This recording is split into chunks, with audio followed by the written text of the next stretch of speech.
Hola amigos. El ejército estadounidense lanzó por primera vez un vehículo aéreo no tripulado de reconocimiento sobre la Franja de Gaza. Los funcionarios de defensa dicen que los drones se utilizarán para ayudar a localizar a los rehenes, lo que sugiere que Estados Unidos está más involucrado de lo que se pensaba anteriormente. Hoy el Parlamento de Argelia ha dado permiso al presidente de la nación para que le declare la guerra a Israel. Y por su parte Rusia ha realizado esta noche el ataque más importante desde que empezó la operación en Ucrania, pero hay un detalle muy significativo.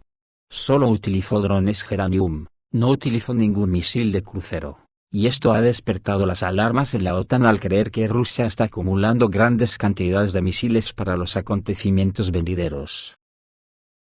Esta noche, la defensa aérea ucraniana literalmente se ahogó con el flujo de geranios rusos. Los testigos presenciales señalan que noches así no han ocurrido en Ucrania desde el inicio de la guerra. Los drones sobrevolaron Ucrania durante mucho tiempo y llegaron a las regiones occidentales. Según el canal de Telegram Troika, en la noche del 3 de noviembre en todo el territorio de Ucrania fueron atacados objetivos por geranios rusos. El primer grupo de ataques con drones se registró en Ucrania a las 21 horas del 2 de noviembre. El último dron destruyó una guarida de seguidores de bandera en la región del Lviv a las 5 horas del 3 de noviembre, dice el mensaje. Los autores del canal también comentan lo que está sucediendo por parte de los residentes de Ucrania, que calificaron la noche anterior de infernal. Señalan que por primera vez los geranios sobrevolaron el país durante tanto tiempo, volaron por toda Ucrania, hasta las regiones más occidentales. Al mismo tiempo, la defensa aérea se ahogó. Solo en la región del Lviv se produjeron 5 ataques a infraestructuras críticas. En comparación con los ataques de la semana pasada, la geografía de llegadas se ha ampliado seriamente esta noche. Se produjeron varias explosiones en el oeste de Ucrania, en los distritos de Stryiski y Yaborovsky de la región del Lviv. Aquí se encuentran las empresas industriales que producen productos militares en interés de las Fuerzas Armadas de Ucrania. Y ayer apareció información sobre la llegada de cazas F-16 desmontados. Por lo que no se puede descartar que el objetivo de los geranios rusos fueran los hangares de montaje para aviones occidentales. También se produjeron varias explosiones en Kharkov y la región, según el Ministerio de Situaciones de Emergencia de Ucrania. Aquí se produjeron 5 incendios como resultado de las llegadas. Un incendio destruyó las instalaciones de producción y el edificio administrativo de una de las grandes empresas. El daño a las infraestructuras fue confirmado también por la administración de la región de Odesa. También llegaron informes de operaciones de defensa aérea y explosiones desde Kryvyi Rog y Kropivnitsky. Aún no se ha informado de ningún objetivo alcanzado. Cabe señalar que en el ataque tampoco participaron misiles de crucero o balísticos, lo que confirma indirectamente el hecho de que estaban siendo acumulados para un posible ataque masivo y serio contra la infraestructura militar o energética.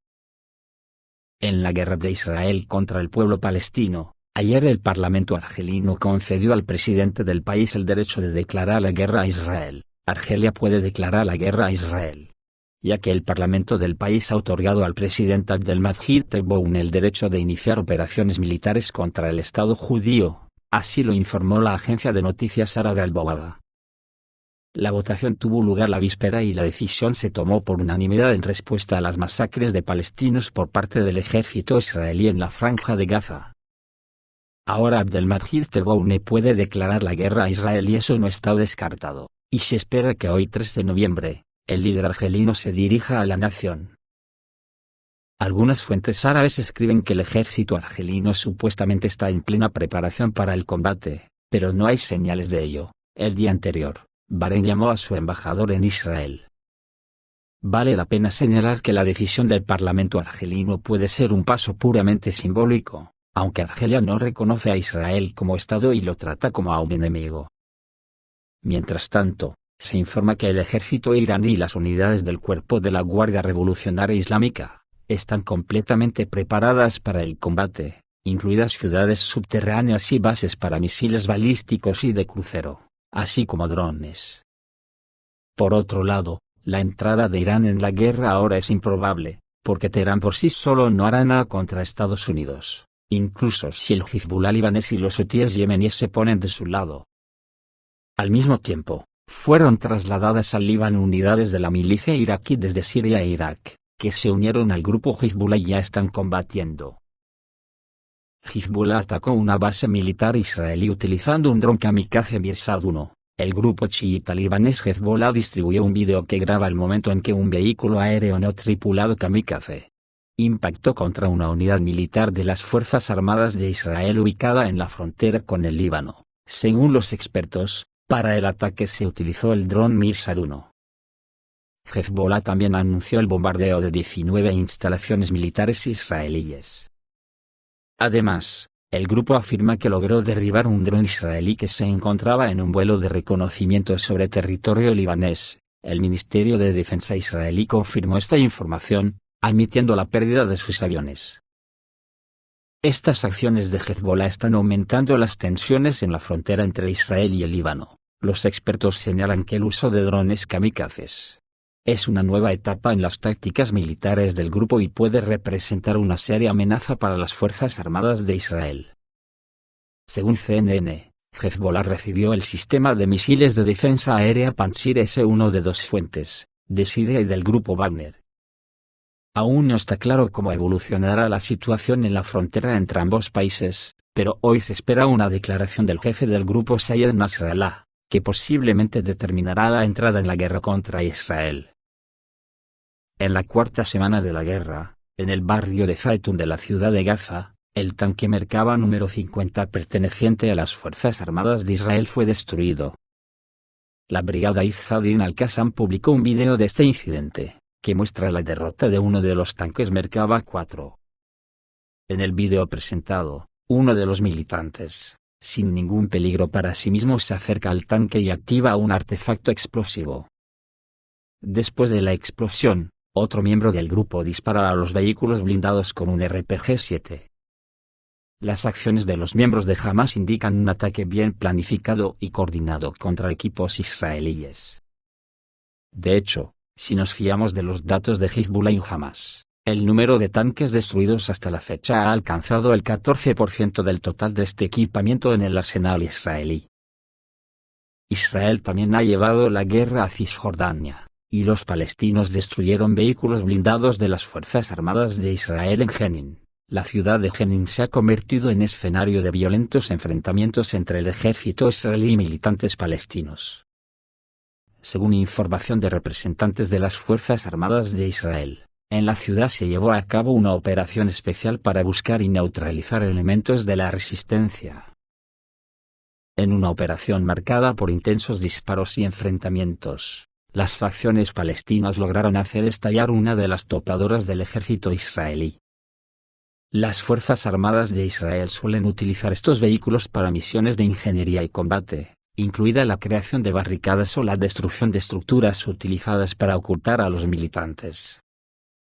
Según datos preliminares, el bulldozer fue volado con munición en tándem para el RPG-7 llamado Yasin 105, que anteriormente había demostrado su eficacia en la lucha contra los tanques Merkava, que, según Hamas y Hezbollah, ya han sido destruidos alrededor de 50 unidades.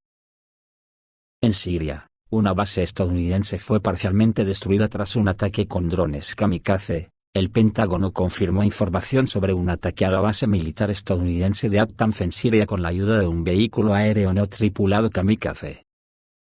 Como resultado del ataque resultó herido un soldado de los países socios de la coalición internacional. Además, se reportaron daños menores a la infraestructura de la instalación militar. En esta instalación se entrena y tienen su base los combatientes del grupo terrorista Hais Magawir al-Taura. Anteriormente, este grupo ya se había convertido en objetivo de ataques de formaciones proiraníes. El enlace al mensaje indica que este incidente no es un incidente aislado y que el objeto ya ha atraído la atención de grupos armados en el pasado. Vale la pena señalar que las fuerzas de operaciones especiales de las Fuerzas Armadas británicas también estuvieron presentes en el territorio de la base de At-Tanf en varios momentos. Estas unidades participaron activamente en operaciones antiterroristas contra militantes del Estado Islámico en las regiones orientales de Siria. Mientras tanto, se registró el movimiento de al menos 6 aviones de combate de la Fuerza Aérea de Estados Unidos en el espacio aéreo saudita. Partieron de la base naval estadounidense en Bahrein, y se dirigieron desde el Golfo Pérsico hasta la zona de Medina y la costa del Mar Rojo, atravesando la península arábiga de este a oeste. Los expertos vincularon la actividad de la Fuerza Aérea de Estados Unidos con el deseo de Washington de detener la creciente amenaza de misiles contra el aliado de Israel por parte de los hutíes yemeníes, que recientemente declararon la guerra a Tel Aviv.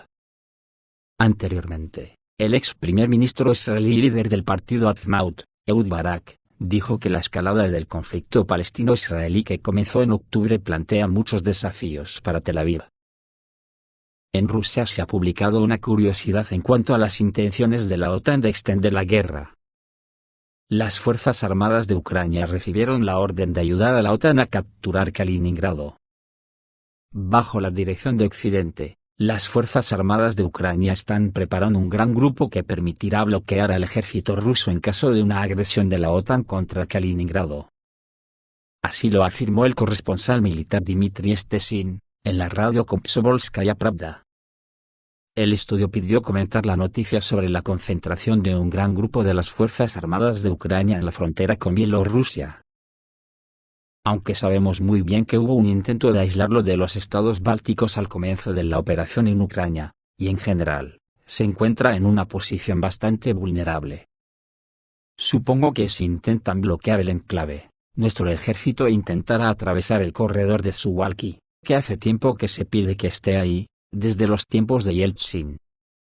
Cuando las crestas apuñalen a nuestros grupos por la espalda, su tarea será simple: involucrar a nuestro ejército en batallas hasta que se despeje el enclave. Creo que este podría ser el plan estratégico, afirmó el corresponsal militar Dmitry Stesin. Esto podría estar relacionado con la amenaza de la OTAN de cerrar el mar Báltico, a lo que Rusia ya ha contestado. El Ministerio de Asuntos Exteriores ruso ha dicho que si el mar Báltico está cerrado a Rusia, estará cerrado a todos. Si los países de la OTAN cierran el mar Báltico a los barcos rusos, Moscú tomará las medidas recíprocas necesarias y no permitirá tal desarrollo de los acontecimientos. Así lo anunció el jefe adjunto del Ministerio de Asuntos Exteriores de la Federación de Rusia, Alexander Grushko, durante el Foro Económico Euroasiático de Verona. El diplomático expresó su confianza en que el Báltico nunca se convertirá en un mar interior de la Alianza del Atlántico Norte. Los políticos occidentales que hacen declaraciones frívolas sobre la posibilidad de cerrar el mar a la Federación Rusa deben entender que en este caso estará cerrado a todos. Quienes intenten hacer realidad esos sueños se enfrentarán a ciertas consecuencias. Anteriormente, el presidente letón, Edgar Rinkēvičs, habló sobre una posible prohibición de que los barcos rusos naveguen por el mar Báltico. En su opinión, dicha prohibición debería entrar en vigor si se demuestra la implicación de Moscú en los daños al gasoducto Baltic Connector, que conecta Finlandia y Estonia. La víspera, la Policía Criminal Central finlandesa informó que en el incidente con la ruta del gas estuvo implicado el barco Neuneu Polar Bear, que navega bajo bandera de Hong Kong. Al mismo tiempo, el secretario de prensa del presidente ruso, Dmitry Peskov, señaló que en el contexto de lo sucedido, se deberían haber esperado algunas reflexiones rusofóbicas por parte de Occidente. Los detalles de lo ocurrido con Baltic Connector aún están por determinar. Esto es todo, amigos, reciban un saludo.